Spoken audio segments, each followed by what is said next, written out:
Welcome, everybody. This is episode 51 of the Lookout Podcast. And if you're listening to this, it is a Tuesday. And you're like, what the hell? Tuesday? Aren't you guys releasing on Thursday? Well, guess what? We changed it to Tuesdays now.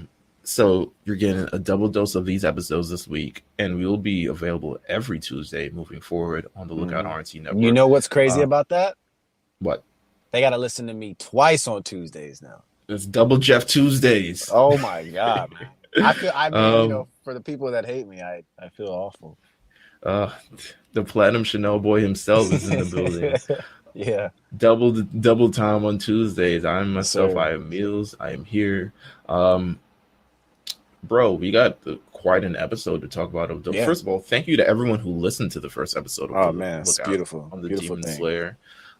We also have, I don't want to bury the lead right now, but this is also Pokemon Week on the Lookout RNC. On the Lookout RNC's thing, and we've got quite a few giveaways that we're currently doing. So the first giveaway that we're doing, boom, boom, boom, is one that's active right now. So if you're listening to this right now, I want you to go to the Lookout RNC because we are giving away a copy. Well, first of all, in collaboration with Quan. Shout out to Quan Flicks. Shout out Quan. You can follow him at QuanFlix_. You're going to want to follow him, and you're going to want to follow the Lookout RNC because we're giving away a free copy of Pokemon Sword or Shield, not and Shield, whatever you Shield. want, or whichever one you eventually choose. We're giving out a copy of them. We're also giving out the expansion pass. That means you'll be able to venture the Isle of Armor and the Crown Tundra. Super straight.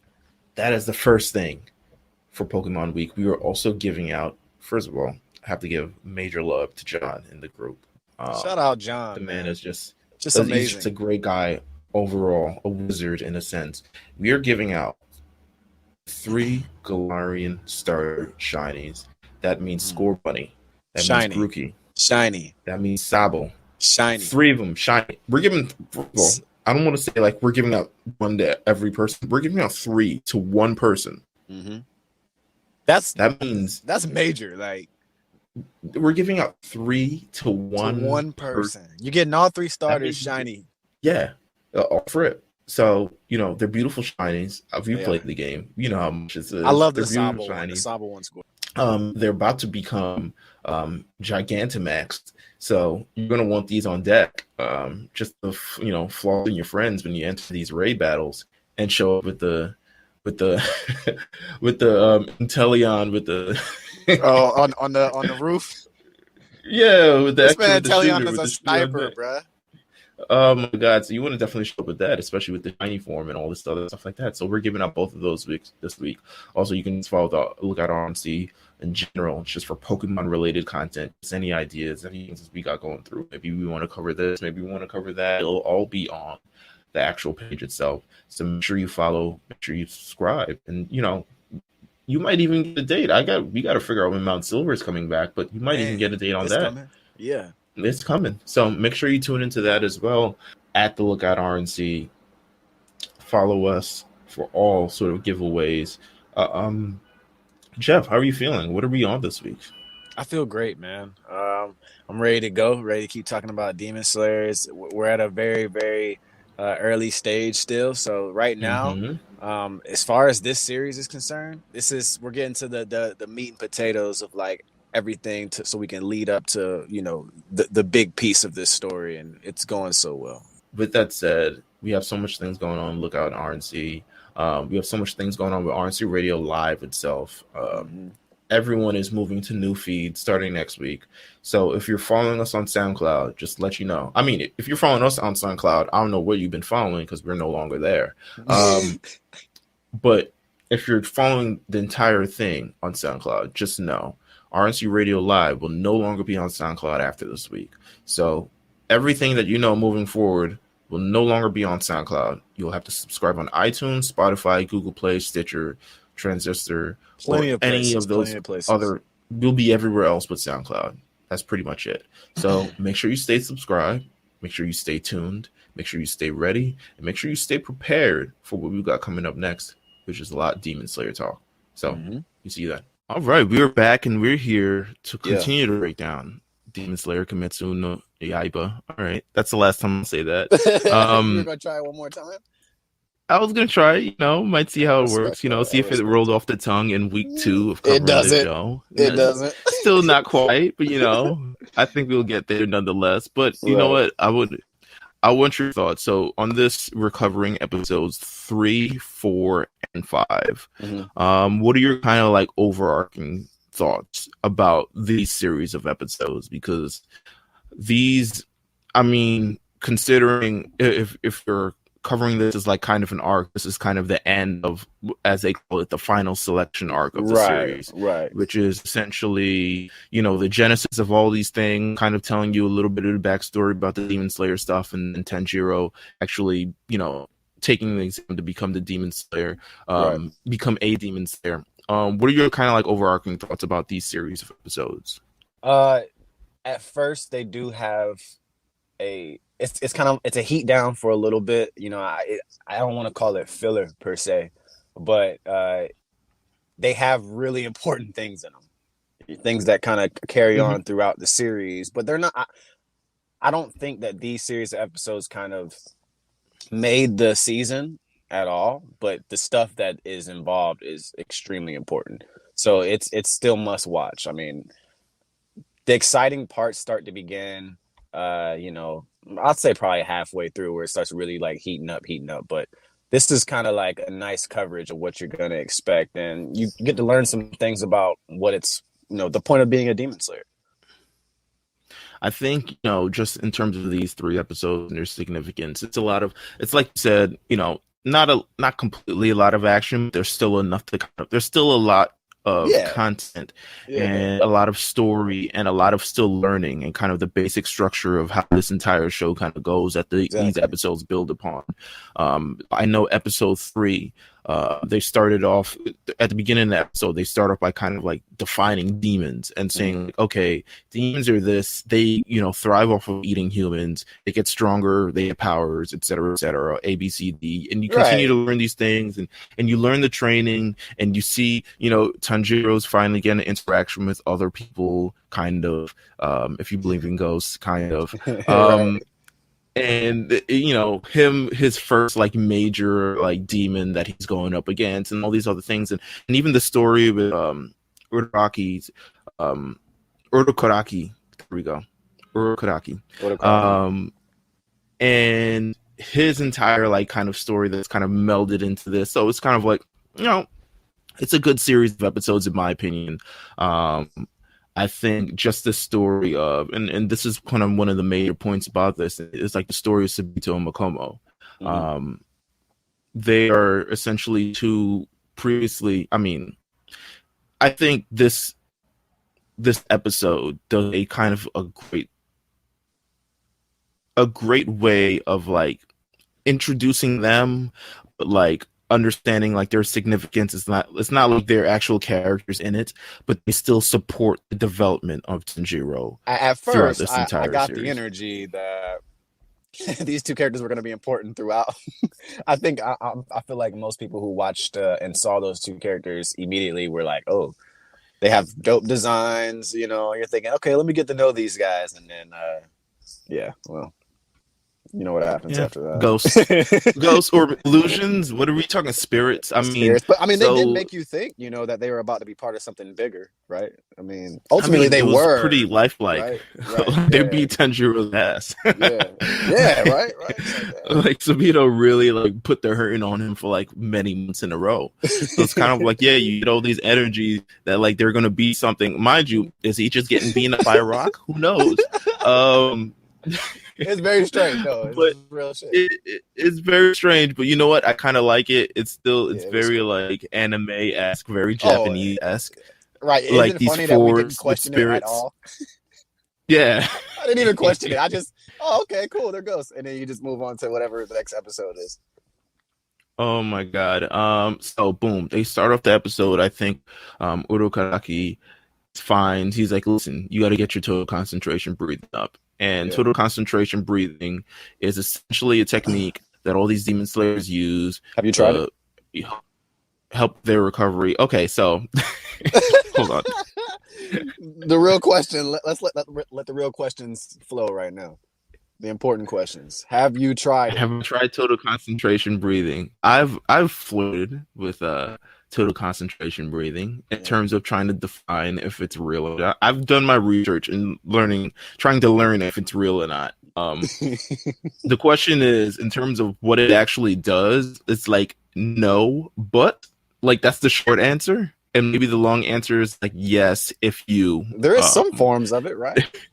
Just not to heighten your abilities. No, I'm not gonna be like, right?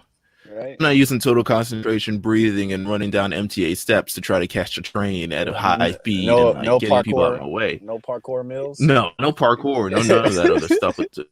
My thing is like, listen, I legitimately looked up and say, is total concentration breathing real? Is that concept of this real? Is there some like, is there some things in the Eastern Hemisphere that we currently don't know about? Because there's a lot of things that we don't know about. We use all types of Western medicine and all this stuff to recover. Like we got all types of machines and stuff to help us with this. Is LeBron using total concentration breathing? Maybe. But like he may have some technique that we don't know about. 100%. Easily, but I mean, there's a lot of breathing techniques used throughout martial arts. There's a lot of breathing techniques. You know what? I kind of like also equated this to. I know there's a lot of breathing techniques in yoga. I don't necessarily do yoga, but I know that breathing is a large part of it in terms of like recovery and pumping blood to a lot of parts of your body to improve strength and all this other stuff like that. So I think the concept of total concentration breathing is there. Whether you can try it and see if it works, I'm pretty sure. You know what? I'm actually definitely sure. There's a video on YouTube of someone actually trying it. You already know. Yeah. There definitely is.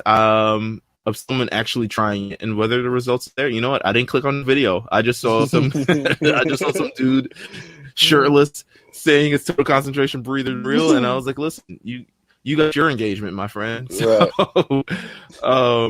far be it from me to, oh yeah, there it is. You can literally type in "it's total concentration breathing real" on YouTube, and it's legitimately some guy with a shirt off. I mean, there's with a Dragon Ball Z shirt. I'm about to say there's guys on there who's trying to go Super Saiyan still probably in 2020 on YouTube. So I'm not surprised, man. Not surprised. The wild west. But with that said, it's all part of the training process that Urokodaki tries to employ to teach Tanjiro these type of things. And crazy because he's teaching, and we don't actually get to the point. I think with all training, especially throughout these series, as we get into more of the total concentration breathing training later in this first season. If you read the manga, there's also another bit of training that they go through to help improve various things. But I think generally they all reach this sort of like insurmountable feat. Like they all try to like the total concentration breathing we learn about later in the series is like you got to do it all the time, and everyone's like all the time, yeah. Like I'm going to die. Like, how is that possible? This man, Urokodaki, says your training will be over once you can cut this giant boulder in half. Yeah, and it's massive. I'm looking at him like, I wish Tanjiro was black because I'm sure he would have looked at him like, yo, you got two heads right now. Because how in the hell am I supposed to cut a boulder in half? Like, clean in half? I mean... Granted, this is anime, so he does it. I know, of course, right? Again, we don't question that, but but it happens. But like, it's a huge boulder, and he's talking about with his sword, with the samurai sword. Listen, it's not just any regular samurai sword, man. I know. They're talking about. This is true. It's a real ass sword. It's genuine nitrine, my friend. Nitrine. One of them. So with that said, it's at this boulder that we get the introduction of Sabito and Makomo. First of all, Sabito Makomo. I'm skipping ahead right here. Fit check. The patterns. The warding mask.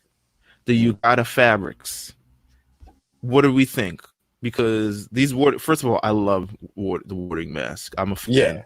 Yeah. I think all the I think if I can get a real genuine, I'm a fan of like even Urokaraki's like goblin mask. Yeah, which is yeah. like I'm not gonna wear that, but No, but it's cool I'm though. a fan. It's cool, though. Yeah. I'm not gonna wear it at all. What about my man, the swords, the guy who makes the swords? What about his mask? Giyu? Would you Oh wear no. that? Oh, the guy who makes the swords. I'm not sure. His mask is fucking nuts. I wouldn't wear that shit. He's got a crazy I think mask. all of these I love the fact, first of all, I love all of these type of things. I'm sure if there was I'm trying to figure out which anime loving rap artist is going to get this as a chain. Oh God, I'm hoping none. Like, you know how I feel about that shit, man. Listen, somebody will. I'm not gonna say Logic because I feel like Logic doesn't like anime. I feel like nobody. But there's definitely a rapper who loves. You've seen all the. Like, I've seen artists with like the DBZ ones, and they're always so trash. It's like it's always like a face that's not. You know, it's never like the actual art of Dragon Ball Z. It's like somebody else. Like they just found a picture on Google and was like, put that on a chain. I remember Chris Brown had some awful DBZ chains. Like they didn't even look like the characters. It's like, what are you doing? You know, that's a big no for me. Man, I gotta get one of these war masks for real. When we go to a con eventually, I'm just gonna wear one on the side of my head. Let's not tell them we're gonna get it. We pulling up, man. Listen, turn up. No, I'm pulling up his also. Shout out to who's wearing a warden mask. I'm a big fan. Asuka. Yeah, you're right. Asuka with the mask. Listen, see, you're absolutely right. It all comes together. Shout out to Ben. Everything is wrestling. Shout out to Ben for real. Oh my God, a bar that will live until the end of time. Sabito. Yeah. Sabito, previously Urokaraki's best student, taken in as an orphan from him, seems to be someone who is very like he kind of like the thing is like both of these Sabito and Makomo for me kind of like represent like both sides of Urokaraki, right? Like Sabito represents the side that we've seen before, which is kind of like this hard exterior, like you need to train until it kills you. Like the only way demons aren't going to kill you is become stronger, and you need to stand up and stop being a punk and actually, go through this training. He kind of represents that side to me. And that's more of a harsh personality when it comes to the training. But maybe it's that harsh personality because he did try to go through the training and did get the seats. He kind of knows what it is. He was previously thought as his strongest student at the time, and then he was, if you read the wiki page to Sabito, he's the only one out of that class that actually died, like because he sacrificed himself. And we'll get into it later, but he sacrificed himself versus that major demon that gets in the way, and he's the only one that died, which is unfortunate. So maybe he has kind of like feelings from that. Of course. That feeling of regression, feeling of revenge. You're not going to be able to do it unless you do this. You're just going to join the spirits just like me and Makomo. And then Makomo is another child that's taken, and she is very like more laid back, more care. Yeah, Tanjiro says she's cute. Right, of course, right? But he's like, wow, she's cute. I feel like it was a perfect way to build upon Tanjiro's story, because I feel like always you got to have your main character with that more rugged side and a softer side to kind of balance out exactly what they need to do. And this was a perfect way to do it, of course. And they made us think that they weren't, they were actually real characters. To the point where I'm about to invest, because they're cool. They are really cool characters. They're cool. Listen, they have. I think the designs under Yukata Fabrics to me. Shout out to Sabito. I think he's just like the fabrics in this to me is just like, wow, look at the patterns. This is amazing. Did a really good job. I'm a fan. But both of them kind of take a hand in training Tanjiro, so he's able to actually this, pull her in half, and he goes through all this training. Sabito defeats Tanjiro, multiple times in a row. That's why you even think you're like, yo, these are real, like they're just students in the force. But then it's kind of like also like in your brain now, you're looking at it later fast, like, wait, why didn't we meet them earlier on? Why are they living in just the forest? Right. Why they know Urukaraki? And just like he hasn't introduced them. Like I've lived with him for quite some time. Me and Nezuko, I haven't seen these people in my life. But we don't question it. It's anime, whatever. Of course, we're not questioning these things, man. Maybe they use that against us. Maybe they definitely do. We're sitting here. They're not gonna question. Two ghosts. Some peak anime shit. Two ghosts training a kid with physical attachments. Like I don't understand how are they touching this guy? He has uppercutted him with a wooden sword right to the grill. And it's just like, you can't beat me. And until you beat me, you won't be able to do this anything. So they train for like 6 months. Yeah. Makomo kind of like helps improve his total concentration, breathing. And 6 months. And like they literally in addition to the year and a half that he was already training, right? Right. So think about that. From when the series starts, from all that, and I'll be honest with you, like after that moment, I don't remember how many times I stopped to realize how much time had went by actually, because we're just watching it, thinking he's trained, but literally that's a lot of time to go by between the death of his family and this. And we've got to also take into account as well, and we're gonna come up with it a little bit later on in our discussion. But Nezuko has been asleep this entire time. Oh yeah, like legitimately asleep. Again, I didn't for think about 2 that years. Either. Right. Yeah, it's like she's been asleep this entire time. He's like trying to figure out, like, is she dead? Like, is something happened? Like, why isn't she waking up and all this other stuff like that? So he's doing a lot of that thinking as well. It's important. Eventually, after stuff like that. Yeah, I think so. I think eventually Tanjiro, he defeats Sabito. He does the thing. How do you feel generally about like the whole the thread, the little thread thing, where he's just like, I've learned to see the thread, and when it tightens up, I know when that's my time to strike.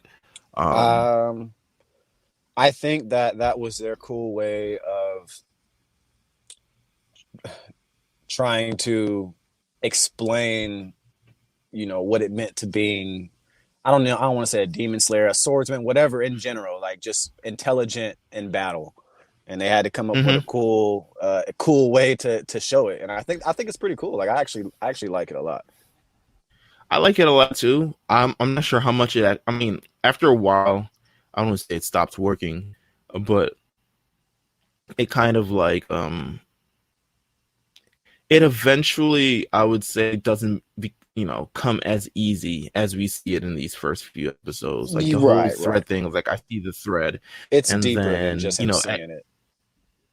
Yeah, and I think eventually, as he starts going up against these higher level demons in the future, like we begin to see, like, whoa, this thread thing, not that it's like janky or anything, but it's like, you may need to inquire a different. You got to add more. You got to add more. It's like we saw Goku with Kaioken. It's like, well, Kaioken is good, but it's not enough. It's like base level stuff. It works for me because it builds his techniques, and how everybody has different things. It just works out. So he slices Sabito's mask in half, and rude. Sabito smiles. Smiles, and then kind of like fades away.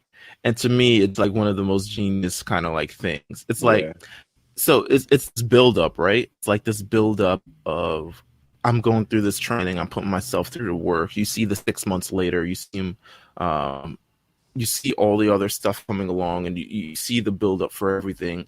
And then you see that, like, he finally defeats him in battle, and it's this great exhaustion and all this other stuff. He's like, yes, he finally did it.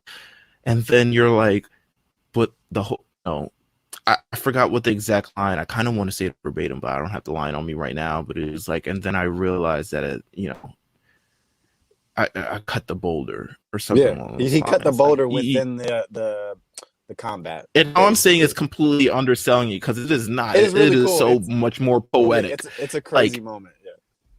And it's kind of like realizing, like, you get this thing, it's like, oh my god, wait a minute, all the mist kind of goes away from the forest and all this other stuff, and you legitimately see him like he cut a boulder clean in half. Right. My God. Yeah. Like thinking he was, fighting someone. Illusion, whatever it may have been, self-conscious, it's something that, in between that fight, this guy cut and the boulder is like, again, it's a huge ass boulder. Like if somebody said, I'm going to train you, and the only way you're going to pass is if you cut, I'm going to be like, oh, well, it's over, bro. Yeah. I'm not doing this. It's like really, that entire episode to me was kind of like, I wouldn't say it's like poetic, but it was really just like a true testament of like resiliency and strength, right, and all this other stuff like that. And it's kind of something that you can relate to as a person in terms of just like working really, really hard and building up yourself and not even realizing how strong you've actually become. Like, you're seeing all the growth, you're going through all these things, but you don't necessarily see the growth and the progress until you finally reach that one thing. It's like, oh my God, I'm actually like here. Like, it's something that we can all kind of relate to in a way of, absolutely, us working very, very hard and reaching to that point and then understanding all these things. Turning around and you've achieved whatever you were trying to achieve at that moment. And you didn't even know it. The biggest thing. You've achieved something, that you never even thought you were going to do. It's like, I would relate it to like, like promotion at work. You're grinding, you're working your ass off. You may have spoke about wanting to be at a higher position, but you're just working out, and then one day it's offered to you. You made it happen. You didn't even know it. So, it's a really good thing to reflect on. Yeah, some very human about all of this other thing, and that's only just episode 3, right? Like, yeah. Like, I'm telling you, it's so easy to get into. If you have not seen, if you're new to this podcast or what, anime, whatever, like, it's so easy to get into this series because you fall in love with the characters so fast. Things start popping up so fast. The stakes are so high. It's like, it's a great series to start. There's so many things that happen through this. Just looking at the episodes, to me, episodes 3, 4, and 5, there's so much that happens throughout this entire thing, even as opposed to just 1 and 2. I think a lot of things happen in episode 2, but when you talk about episode 3, 4, and 5, it's like 2 different, from where he is at the end of episode 2 to where he is at the end of episode 5. It's kind of like a complete world of difference. Even if he's not fully the demon slayer, he's not the ass kicker of all ass kickers or anything like that we may see like when we reach like episode like 25 or something along those lines. But it's still a major world of difference in terms of the confidence, his attitude, his techniques, his skill, his strength, everything moving forward. And from when we see in episode 3 moving on to episode 4, and we talk about the final selection, like, I think, first of all, just seeing Uro Karaki and his entire attitude towards this, like, he never thought Tanjiro was going to cut the boulder. He was like, listen, I put this ahead of you, but I never actually thought that you would actually do it. Right. And he never wanted to actually send him to the final selection because, he's grown attachment to all these children that he's trained, and he's watched all of them perish during the final selection. He's watched Sabito, and we get that moment, as Tanjiro's leaving for the thing, and he's saying like, bye, and say hello to Makomo and Sabito for me. Yeah. Urakaki's like, huh? Dog. He's like, could you imagine? Like, it's like, what are you talking about? I would have cried right there. I would have been like, the fact that this kid knows the names is enough to know that something real just happened. Yeah. Of my students who passed away, and he's taken in these children, like he's taken in Nezuko and Tanjiro, right? He's taken in these children and he sent them off into battle, and they have not come back, and they've all faced the same kind of demon, faced the same person. They have not survived, and it's like him is just like, yo, I don't really feel like sending. He understands that Tanjiro wants to learn, how to save his sister and all these other stuff, and part of that is becoming a demon slayer to be able to do all that. But at the end of the day, he doesn't really want to send these children to their death. However, the only way to become a demon slayer is to go through the final selection process. Right. Now, the final selection. Final selection is an entrance exam for individuals who want to become demon slayers. The exam requires examinees to survive for 7 nights on a mountaintop alongside demons trapped on a mountain who try to kill them. This is all introduced at the bottom of the mountain. I think they reach. Gosh, I'm trying to figure out. I can't even pronounce this mountain, so I don't even want to try. Oh, the name of the mountain? Yeah, the name of the mountain in Demon Slayer. It's like Mount like Fuji something. It's not silver, guys. Unfortunately, it's not silver. No, but you can make sure to stay tuned for that coming in the future. Wow, branding. I fuck with it. Let's see if I can actually.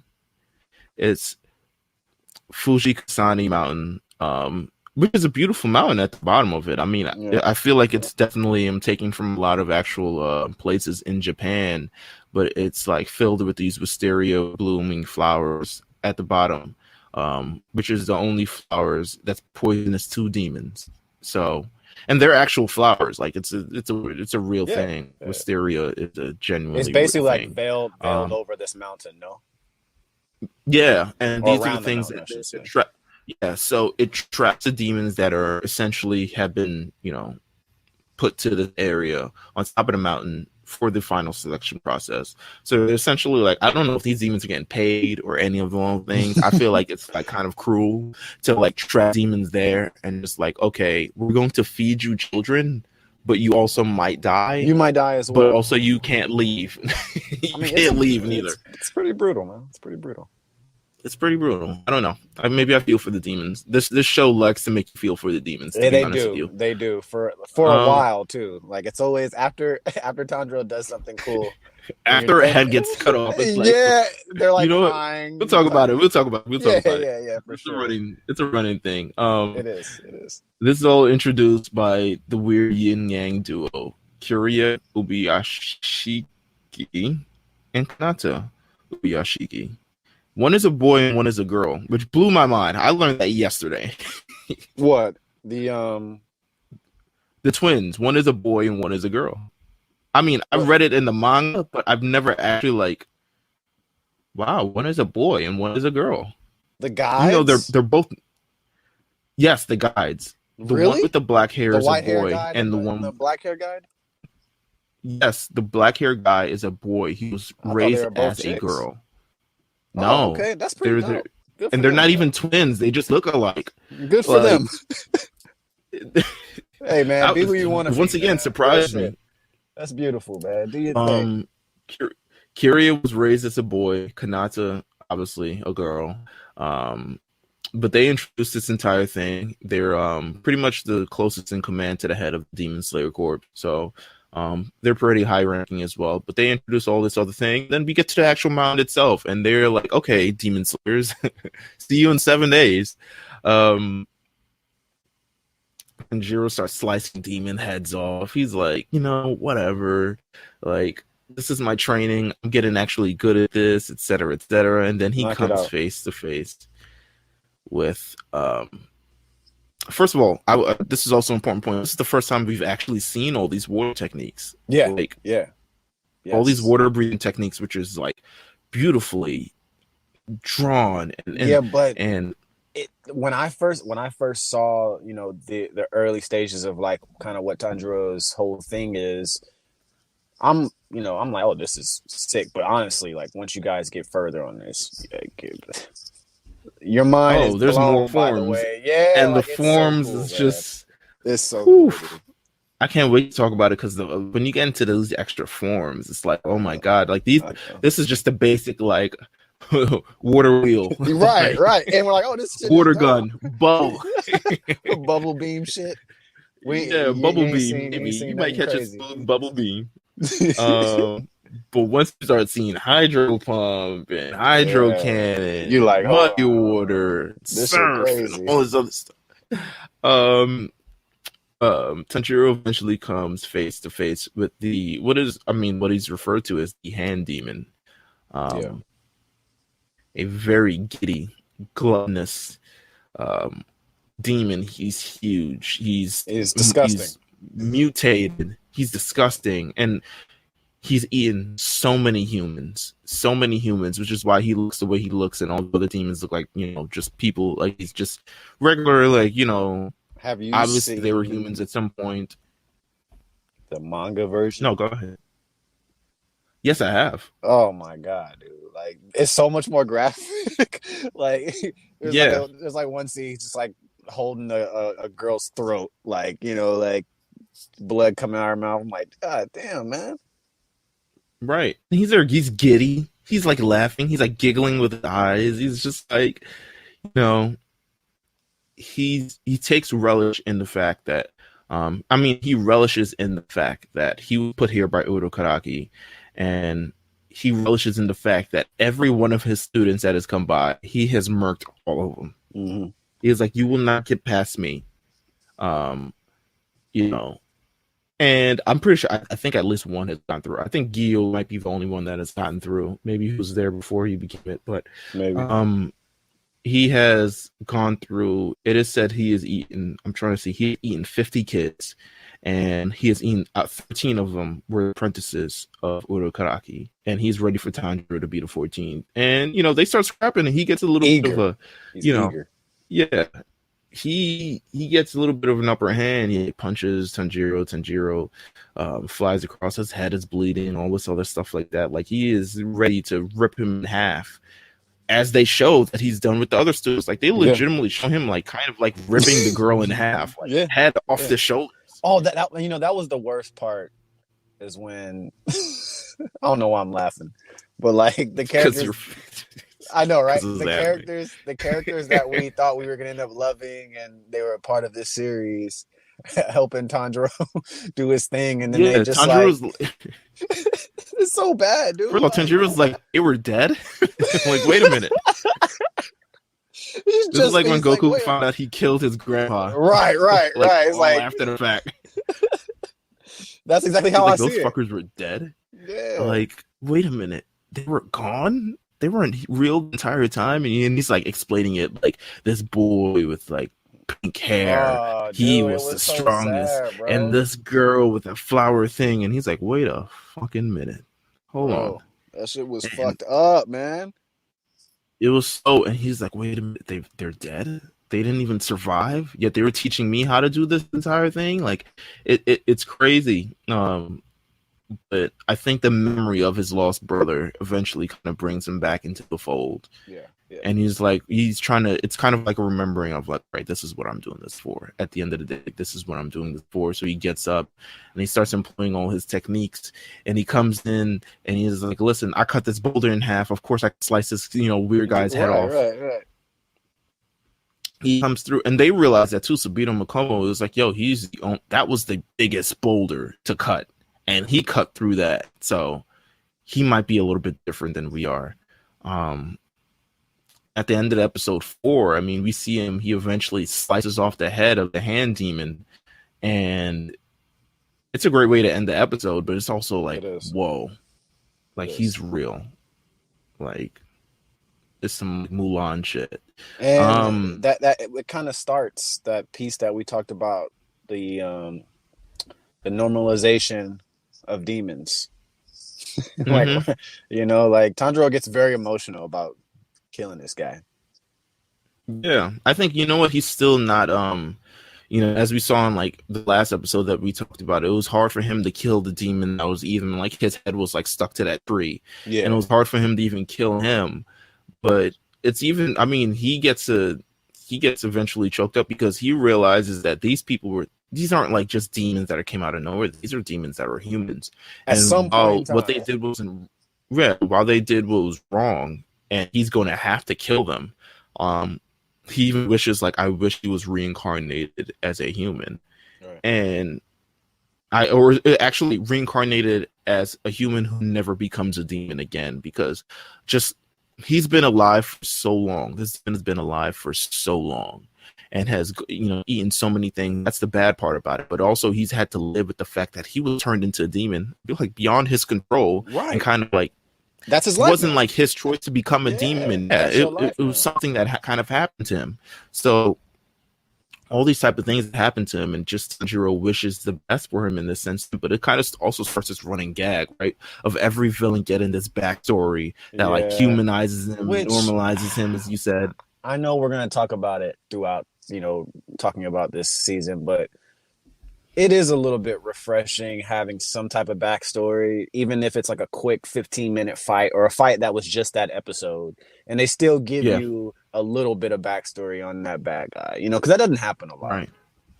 Yeah, I mean, apparently the hand demon. I mean, which is it's interesting. He becomes the hand demon because all he wanted to do is like hold his big brother's hand. Yeah, and he accidentally kills his big brother when he becomes a demon. And you know he faces off. They show him facing off with Urukuraki and like failing and essentially being like thrown into this forest and all this other stuff. Right. You get this like little human aspect of him just being this little boy who just wanted to hold his big brother's hand, as you know, and you know, alongside his big brother. And it's kind of a similar story to Tanjiro and his siblings as well. So it's kind of like that whole normalization of this entire thing. It's very, you know, humanizing. This anime is a lot of things like human nature that I kind of actually like about it, because it, you know, it explores the relationships between people. I mean, you got the relationship between Tanjiro and Nezuko, and then Nezuko and, you know, and Tanjiro and Uraraki, and Uraraki students, and Uraraki himself, and all these. It's a violent show. Yeah, it's a very violent show, and when they have moments like this, it's like a wave of emotion every time. You know, it's like violence, and then like here's 2-3 minutes of very emotional dialogue between Tanjiro and the demon, or you know, Tanjiro's grabbing his hand, holds his hand, you know, oh my god, you're just like, damn, dude, like Tanjiro's a very forgiving person, even to his worst enemy in this sense. So it's crazy. It's crazy. It doesn't stop from there. Read the manga, read the rest of the episodes. I watched the episode last night where they killed another demon, and once again, is like, I just appreciate you appreciating me. And I'm just it's like, okay, and you know, we just move on from it. That makes sense. We just move on, because that's kind of how life is. It's either you or me, and it ain't gonna be me. I tell you that. You have to put yourself in a perspective. If you were there, right? If this was something that you had to deal with on a minute-to-minute basis in your life, you know what I'm saying? It's survival. I mean, it is easy to feel that way. Meelz, if you ever became a demon, I would not look at you wrong. I wouldn't look at you sideways. Wow. I'd try to Nezuko you if I could. I don't know. I appreciate that. I don't know if you would allow me to, but I would. I would try. I'll figure something out. I feel like we'd end up being like Elric and what's his name from Full Metal Alchemist. Like I'm just some demon trapped in a giant. Right. And just save me, man. Just let's journey around and just save me, bro. Like, alchemy, man. Alchemy. Tanjiro passes the final selection, also with 3 others. Zenitsu, who we're introduced for the first time very briefly, but we get to know him a lot more as things go on. Really cool. Gaia, who really get to introduce him. It's going to be way after the fact. Like he's you know. Oh, you're kind of see his whole aggression and all this other stuff like that, but he gets kind of blossomed much further on than where we are here. And Kanao, I'm not even sure if that's how you pronounce her name. Beautiful butterfly girl, is what I like to call her. She also, I mean, all of them become pivotal in some way. And if you're currently caught up with the manga, you see how pivotal they become. In this entire thing, and it's kind of like, you know, this is like what would I say?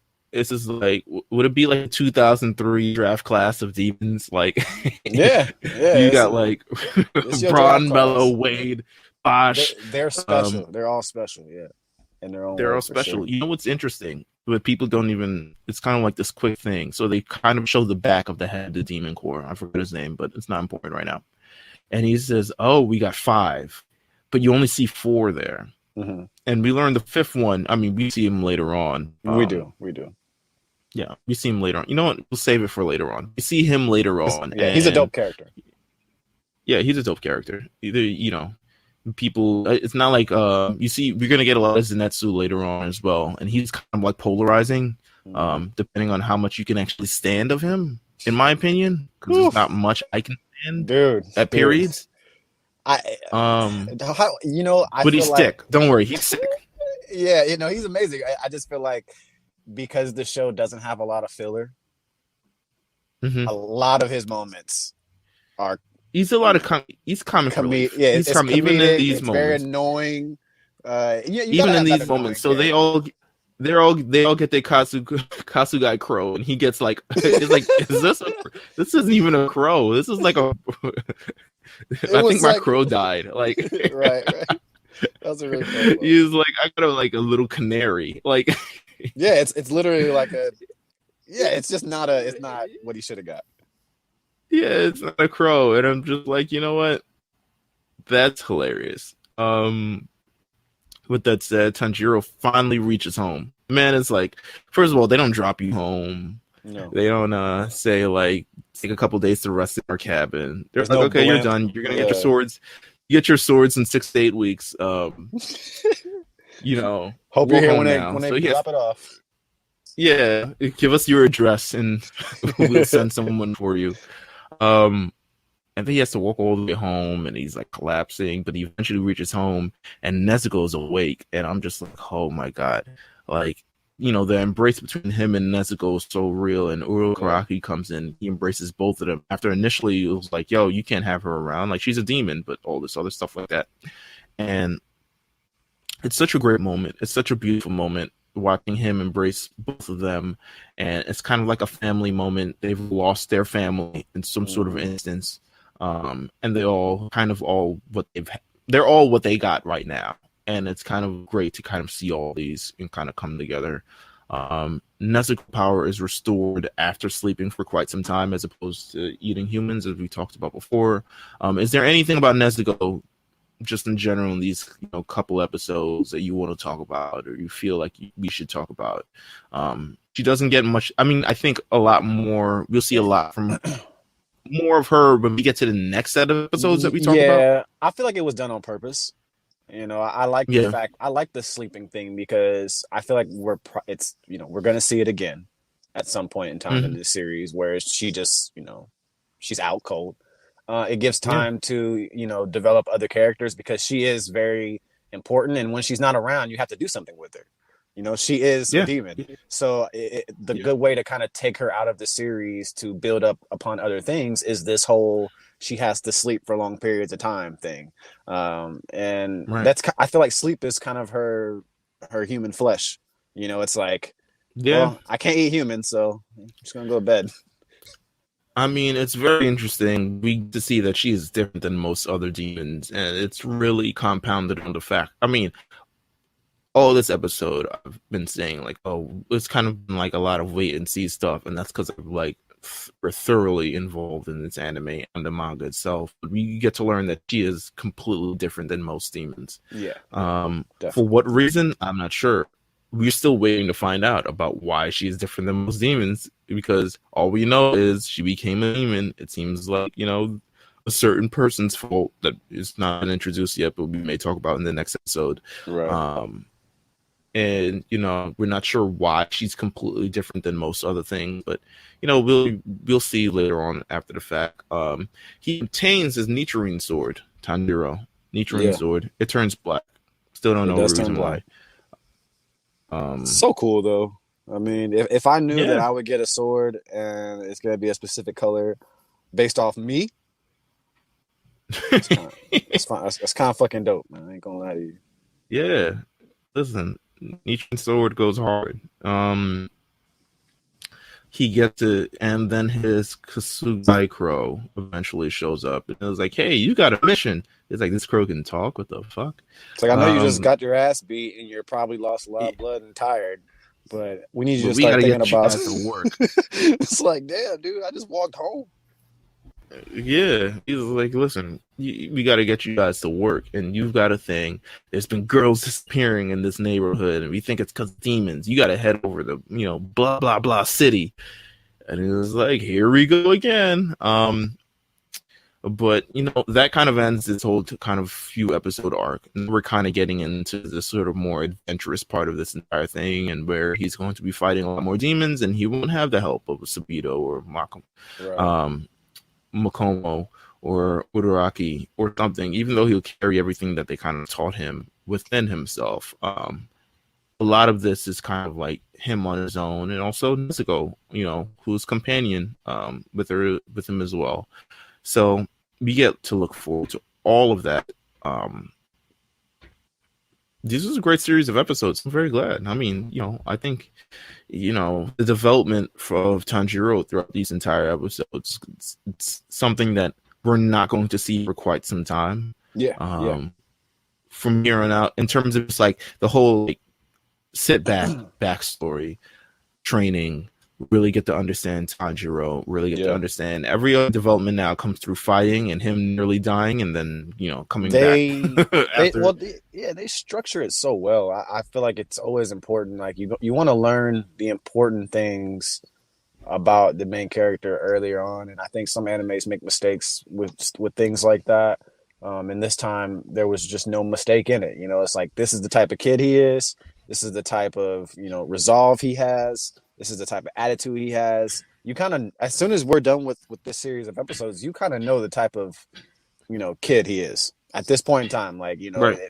Everything that you need to know about how he's structured in the way that he handles fights, after fights, his training, his personality, his energy, it's learned early. So you can just move on with that. And, whatever's next to learn is next to learn. But they do a really good job when development is important, and they do that well with the characters around it. It's his supporting cast. I think that's what makes this show so damn special, man. It's like they do a good job, attaching you to these characters early and quick. Mm-hmm. Yeah. You know what? I agree. I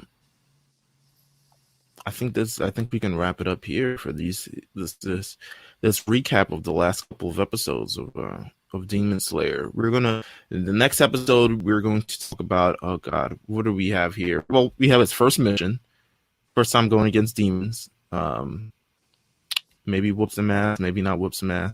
Mm-hmm. And then we get a very major appearance that kind of rattles the entire series. And it's wild that they kind of introduced him, or them rather. I'm not gonna say them, but fuck it, it's him. Why am I being so ambiguous? If you read it, you've read it. They introduced him very, very early in the series, but he's very, very important. He's something else. He's something else. He's very, very important. With that, we're gonna end this episode of The Lookout. Thank you guys for listening. You can always subscribe. The Lookout on it will be available on Apple, Spotify, anywhere you get podcasts. You can follow The Lookout at The Lookout RNC on Twitter now. So we have our own Twitter account. You can follow The Lookout at RNC on Twitter. You can also follow. Yeah, you can also follow RNC Radio Live if you want to hear us on different platforms. If you want to hear Jeff on RSPN, as you want to hear myself on the A Show, and so much more other, content that we've got going on at RNC. But yeah, make sure you follow us. Make sure you subscribe to us. Hopefully our YouTube channel will be live at this point. We hope. Right? We're going towards YouTube. Just on some clips up there. So if you see The Lookout on YouTube, maybe we'll, you know what? How about this? Follow The Lookout RNC on Twitter, and you'll get all the information you need on everything that we've got going forward. Absolutely. Continue to support. Thank you guys for continuing to support. And if you're, just falling in love with Demon Slayer as we are, we appreciate that as well. We will see you guys next week. Take care. Yeah.